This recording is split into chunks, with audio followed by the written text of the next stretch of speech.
Part 1. You will hear a man called Ken talking on the phone to a friend called Liz about holiday accommodation. First, you have some time to look at questions 1 to 6.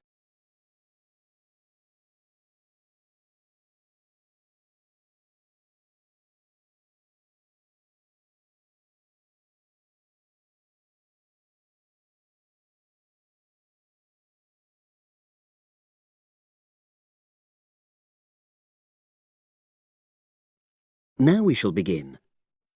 You should answer the questions as you listen because you will not hear the recording a second time. Listen carefully and answer questions 1 to 6.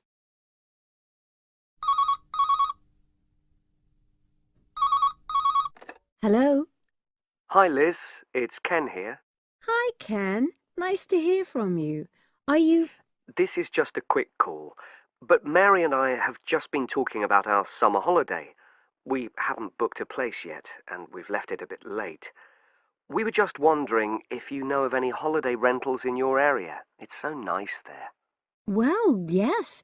I can think of 2 or 3 places that are very nice. What dates have you got in mind? The 10th of July to the 22nd of July. Oh, yes.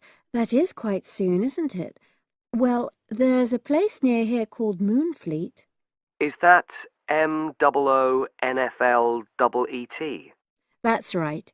It's quite a rural location, and it's next to the owner's house, but it's got fields all around it, so it's very pretty. Sounds okay. Can you tell me a bit more about it? Well, it's an annex to the owner's house, and it's an apartment with 2 bedrooms and an open-plan living area. Well, I like the sound of it. Is there anything we might not like about it? Well, it's quite a distance from the nearest shops, that's all. Okay. And... well, I'll tell Mary, but I don't think she'd mind that. Do you know how you book it? You have to book on the internet. There's a web address. It's www.summerhouses. One word?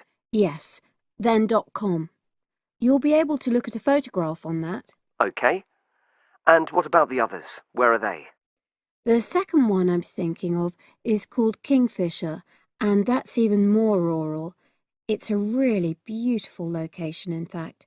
It's by the river, and it's got nice views. It overlooks woodland on the other side. Is that an apartment? No, it's a 3-bedroomed house, and that's got a dining room as well as a separate living room and a kitchen. But I expect it's more expensive. You'll have to check the prices. It's probably a bit bigger than we need, but our nephew might be joining us. We're not sure yet. How do you book Kingfisher? You have to phone the owner directly. Shall I give you the number? I've got it here in my phone book. It's 01752 669 218. Right. Before you hear the rest of the conversation, you have some time to look at questions 7 to 10.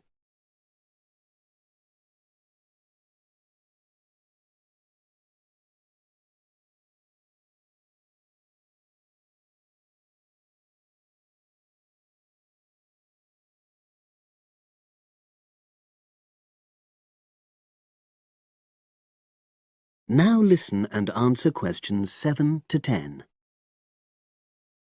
And you mentioned a third place? Yes, there's a house that my sister stayed in last year. It's called Sunnybanks. Nice name. And the location of that one is rather different. It's in the centre of a village, but it's a very small and quaint place. Did your sister like it? Oh, yes. It's by the sea, so her children really loved it. What's the accommodation like?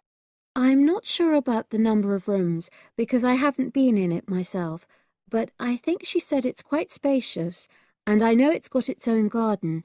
It's not very big, but it's not shared with anyone else, and it's supposed to be very pretty. Any snags? Problems? The only other thing I can think of is that there's nowhere for parking. The streets are too narrow, so you have to leave your car somewhere else and then walk to the house. It's only about 10 minutes away, but... Okay. Well, I don't think it matters personally. How do you book it? There's an agent you have to contact. I don't know his details, but I can ask my sister and let you know tomorrow. Thanks, Liz. That'd be great. I'll talk to Mary and see what she says. Thanks for your help. That's okay, Ken. I'll speak to you again tomorrow. I hope you find what you're looking for. That is the end of part 1. You now have half a minute to check your answers.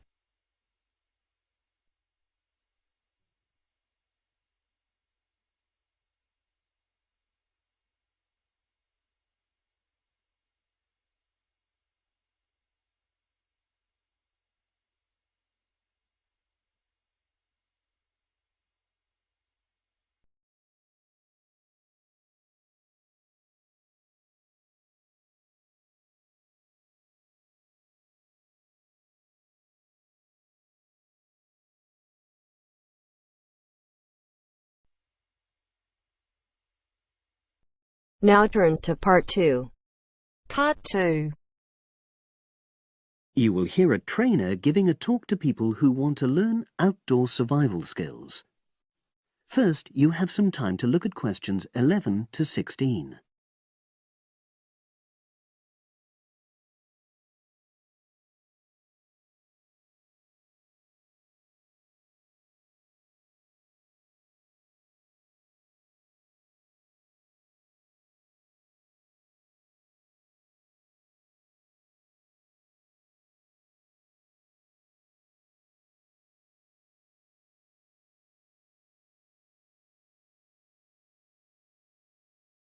Now listen and answer questions 11 to 16. Good morning, everyone, and welcome to our outdoor survival program. As you know, this week you'll be learning some of the basic information and skills you need to look after yourself independently in the outdoors. These first 2 days will be based here in the classroom, and then we'll be taking a camping trip to put into practice some of the things you've learned. I'm going to start off with the topic of food. And to start with, I'll describe just 2 methods which we'll be putting into practice at our camp, and which make use of natural resources, the steam pit and the bamboo pot. I've got 2 posters here to make things clearer, and I'll start with the steam pit here. To make this, you'll need some dry sticks, some grass, some loose earth, and some stones. And for this week only, some matches. The first thing you do is to dig a shallow pit in the place you've chosen to do your cooking. Let's say about 25 centimeters deep and 30 centimeters wide. Your sticks have to be a bit wider than the pit because you have to put a line of them along the top from one end of the pit to the other. Before setting light to these, you take some large stones and arrange them on top. Then you start the fire and wait till the wooden platform burns through and the stones fall into the pit. At this point, brush away any pieces of hot ash from the stones. You can use a handful of grass, and then take another stick and push it down into the center of the pit, between the stones. After that, you cover the whole pit with a thick layer of grass. And then you can put your food on it, wrapped in more pieces of grass, like parcels. Finally, cover the whole thing with earth. You have to pat it firmly to seal the pit. Then all you have to do is take the stick out and pour a bit of water into the opening that it leaves. It should take about 4 hours for your food to cook, as it cooks slowly in the steam that's created inside the pit. Now you have some time to look at questions 17 to 20.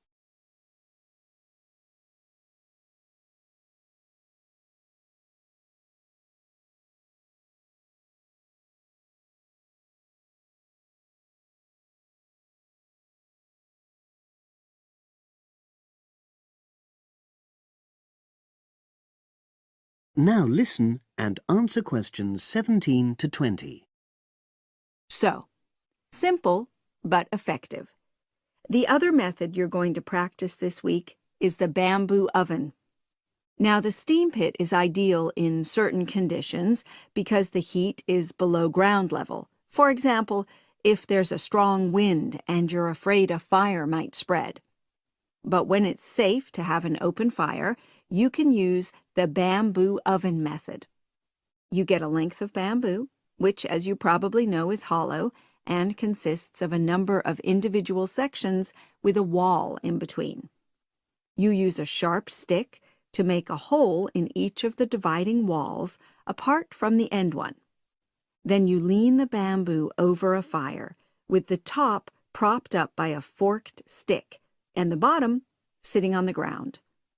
You pour enough water in the top to fill the bottom section, and then light a fire underneath that section to heat the water.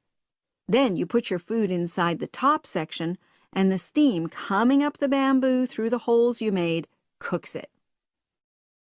I'm going to move on now to food itself and talk about some of the wild plants you might cook. I'm going to begin with fungi. That's mushrooms and toadstools. I'm sure you'll be aware that some of these are edible and they're delicious, but some of them are highly poisonous. Now, whether they're poisonous or not, all fungi that you find in the wild should be cooked before eating, because that helps to destroy any compounds in them that might be mildly toxic. But be aware that any amount of cooking won't make poisonous varieties any safer to eat. Unless you can definitely identify a fungus, you should never eat it. It's not worth the risk. And you need to be really sure, because some fungi that are poisonous are very similar in appearance to certain edible varieties. They can easily be mistaken for each other. So, having said all that, fungi are delicious when they're freshly picked, and although they are only moderately nutritious, they do contain minerals which the body needs. I'll move on now to leafy plants, which are generally... That is the end of part 2. You now have half a minute to check your answers.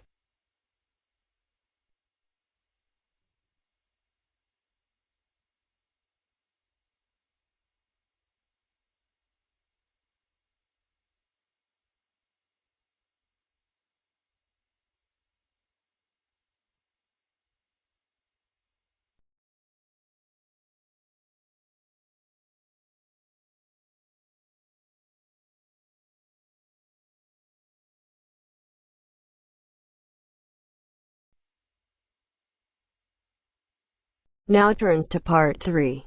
Part 3. The next important development in how history is recorded came with print. First, you have some time to look at questions 21 to 25.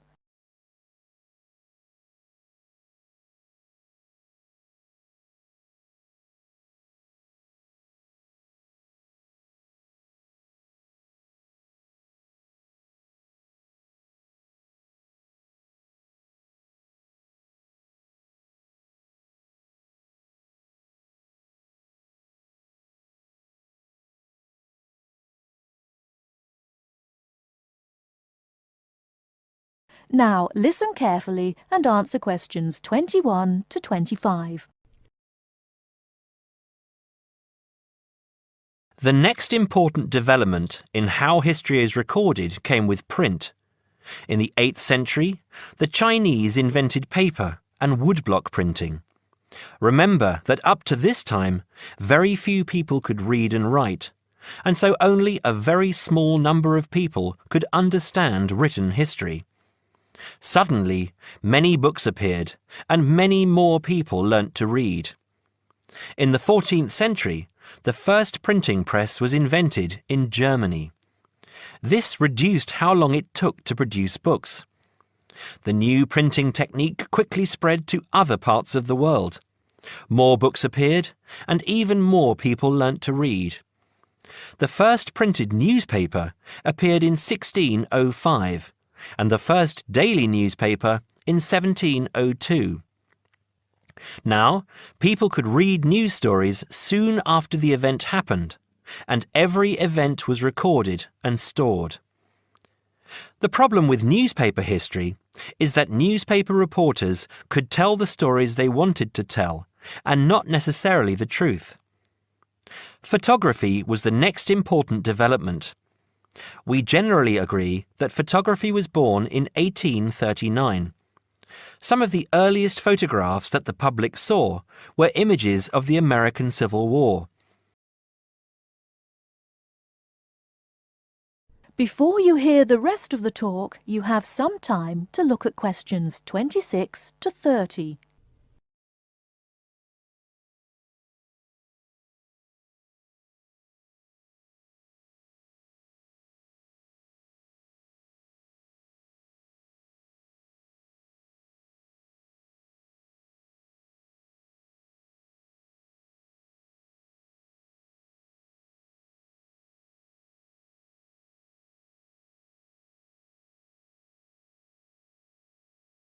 Now listen and answer questions 26 to 30. People were shocked by the photographs of dead soldiers, and for the first time saw the reality of war. By 1850, photographs appeared regularly in newspapers, and people now expected the truth. At the end of the 19th century came the first motion picture camera. Soon, history was being recorded as moving images. In the 1930s, television brought moving images into people's homes. More and more people saw history as it happened, and more history was recorded. Today, of course, we expect that every event in the world is recorded. Satellite TV and the Internet allow people to watch any event, anywhere in the world, as it happens. It doesn't matter if the TV cameras are not there. People carry around mobile phones and can record any incident and then share it online. Families have their own video cameras and record their own history. Children now grow up watching their parents and grandparents on film. I'm sure you'll agree that the transition from storytelling to what we have today has been dramatic, and I hope that... That is the end of part 3. You now have half a minute to check your answers.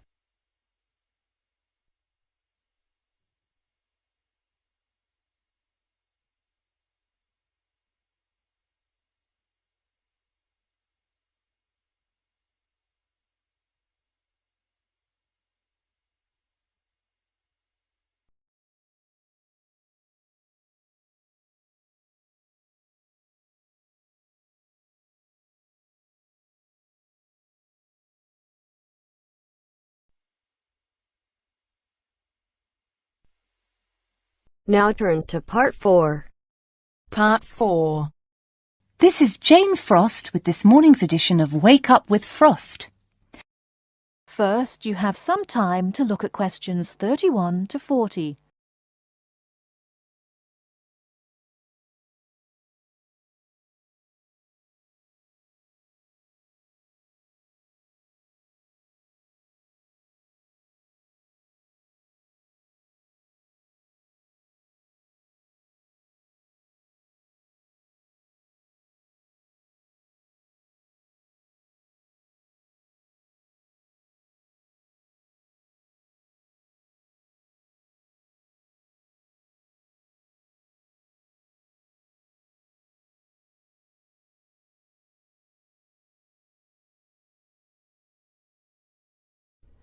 Now listen carefully and answer questions 31 to 40.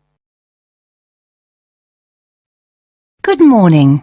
This is Jane Frost with this morning's edition of Wake Up with Frost. As you all know, for the last week we've been running a survey trying to find out what you, the listeners, think is the greatest invention of the last 200 years.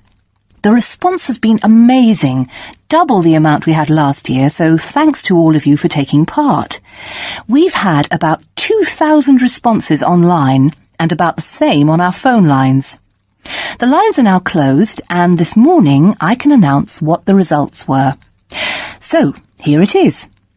You, the listeners, have chosen as the greatest technological invention of the past 200 years, and let me not forget to mention that 65% of you voted for this, it's the bicycle. Yes, the bicycle, first invented in 1818, and, would you believe it, the first bicycle was made of wood. The second bicycle had iron wheels. I cannot imagine what that must have been like to ride. It would have kept you fit at any rate.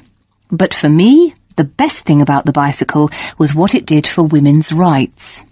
Yes, in the 1890s, it was the bicycle that meant women could change their clothing, start wearing trousers or pantaloons as they were known. Before then, women's clothes had been really uncomfortable, and I'd imagine quite difficult to breathe in. So, thanks to the ordinary bicycle, it was not only the man who wore the trousers in a home. Instead, women could now feel far more equal to their male contemporaries. And I'm sure you'll agree, the bicycle is a great way to get regular exercise, and of course, it's much better for the environment. And today, over 1 billion people all over the world ride bicycles, and for some, it's their only means of getting around from A to B. So, to all you bicycle riders out there, keep up the good work. Coming in a close second with 42% is the computer. I found out something interesting about the computer, which is that really, this word first meant someone who did mathematical calculations. Of course, today, with the development of the personal computer, computers are being used for everything from home use to business and even digital photography. I don't know about you, but I can't imagine life without a computer now. I guess closely related to the computer is the internet, and this got 12% of your votes.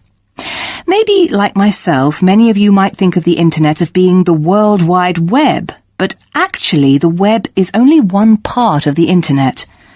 The internet began as part of the United States military network, but it later began to be used by businesses and academic institutions. Of course, today, the internet has so many uses. We use it for shopping online and entertainment, as well as to find information and send emails. But sadly, there is a darker side to the internet, and some of you have sent me emails about this. Finally, with 5% of your votes, is the radio. We think the radio was invented by Marconi in 1896, and he opened his first radio or wireless factory in the United Kingdom in 1898. In 1906, a man called Reginald Fessenden gave the first radio broadcast from Massachusetts. Ships could hear him at sea, and apparently he played the violin. As yet, listeners, I've spared you from having to listen to my guitar playing. But certainly radio is still important. Let's not forget that it was by radio that the Titanic sent signals to other ships. And with the popularity of TV today, I was secretly pleased so many of you had still placed importance on the radio. So, there you have it, the results of our survey. I think there are still important inventions that were not chosen but deserve a mention. Nuclear power and, of course, communications satellite, something which I am certain will continue to change the face of how we communicate with each other over both long and short distances. In fact, for me, the mobile phone is one of the greatest inventions of the last 200 years, if I think back to my first phone and then I look at what is happening now. Children born today will probably be more likely to have their first experience of the internet on a mobile phone screen rather than a computer monitor. Some of the new mobiles that are now being sold make it just as easy and as quick to find information on the web as on a computer. And let's not forget that mobiles now have digital cameras, word processing facilities, so you can type all your documents, and even personal organisers. I think it's quite possible that the mobile may even replace computers one day.